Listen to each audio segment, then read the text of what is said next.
Hi, I'm Jen Gordon, and I have EGPA, a form of ANCA-associated vasculitis. And I'm Mitch Horowitz. I have MPA, and I'm a registered pharmacist. We're here today to talk about things to help when you're prescribed medications for vasculitis. Mitch, you're a pharmacist, as well as someone living with vasculitis. Can you give us some tips for taking medications? Yeah, it's very important to know how to take the medication, aside from whether or not you need to take it with meals, without meals. You also have to look at the actual tablet or capsule. So sometimes the doses aren't exactly an even number of tablets, and you may be called upon to break something in half. So the first thing is I recommend you get a pill splitter, because it's not uncommon to try to use a knife and find out that both sides of the tablets went flying in opposite directions or crumbled into next to nothing, in which case you won't get an accurate dose.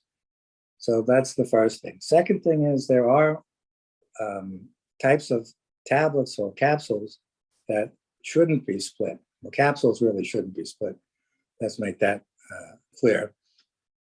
But some tablets shouldn't be split, even though they are, it's a whole thing. It's not scored down the middle, meaning there's not like a little indentation where you could start to break it. And most commonly, things that are called time released. So there's a lot of nicknames for that: XR, SR, ER, and that all has to do extended release, slow release, things like that. And you can't guarantee that it's going to be half the tablet is going to have exactly half the dose in it.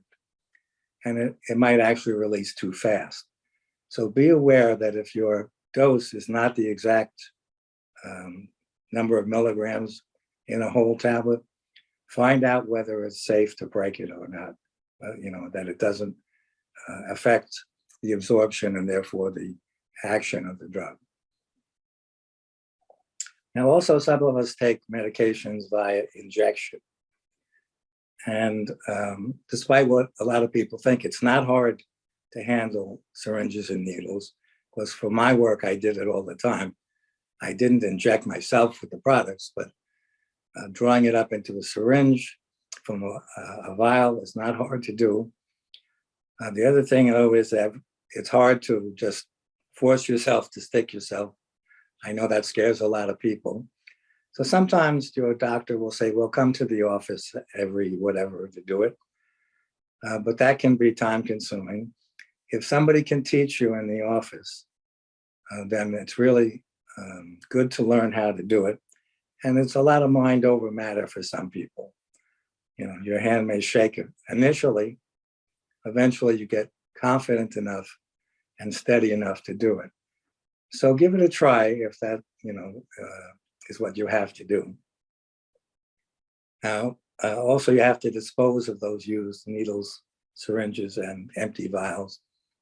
That's another issue entirely. You can get containers that are appropriate for it.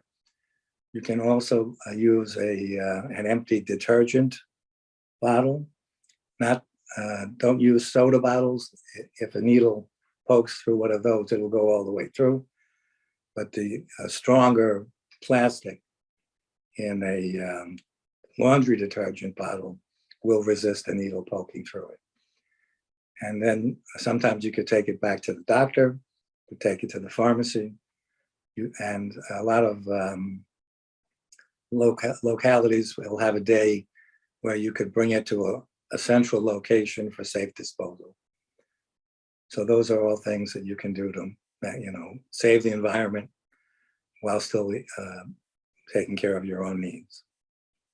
And then the other way, of course, to get a medication is an IV infusion.